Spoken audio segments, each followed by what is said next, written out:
Yeah.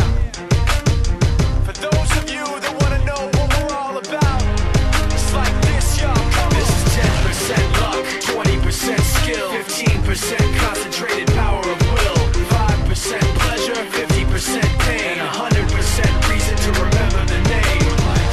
He doesn't need his name up in lights, he just wants to be heard, whether it's the beat of the mic. He feels so unlike everybody else, alone, in spite of the fact that some people still think that they know. But no, he knows the code. It's not about the salary, it's all about reality and making some noise, making a story, making sure his click stays up. That means when he puts it down, Tox picking it up. Let's go. Who the hell is he anyway? He never really talks much, never concerned with status, but still leaving him starstruck. Humble through opportunities given despite the fact that many misjudge him cause he makes a living from writing raps. Put it together himself, now the picture connects, never asking for someone's help or to get some respect. He's only focused on what he wrote, his will is beyond reach, and now it all unfolds, the skill of an artist. This is 20% skill, 80% fear, be 100% clear, cause Ryu was ill. Who would've thought he'd be the one that set the West in flames? And I heard him wreck it with the Crystal Method, name of the game. Came back, dropped Megadeth, took him to church. I like Bleach, man. Ryu had the stupidest verse, this dude is the truth. Now everybody giving them guest spots and stocks through the roof. I heard he f***ing with that stock.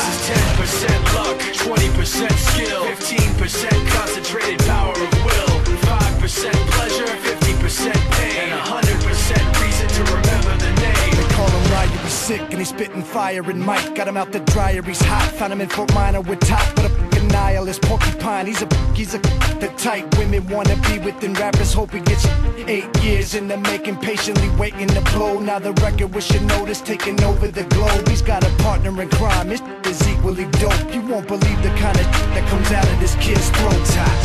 He's not your everyday on the block. He knows how to work with what he's got, making his way to the top. He often gets a comment on his name. People keep asking him, was it given that birth that doesn't stand for an acronym? No, he's living proof. Let him rock in the booth. He'll get you buzzing quicker than a shot of vodka with juice. Him and his crew are known around as one of the best, dedicated to what they do and give 100%. Forget Mike, nobody really knows how or why he works so hard. It seems like he's never got time, because he writes every note and he writes every line. And I've seen him at work when that light goes on in his mind. It's like a design is written in his head every time, before he even touches a key or speaks in a rhyme. And those other fellas he runs with, the kids that he signed, ridiculous, without even trying. How do they do it? This is 10% luck, 20% skill, 15% concentrated power of will,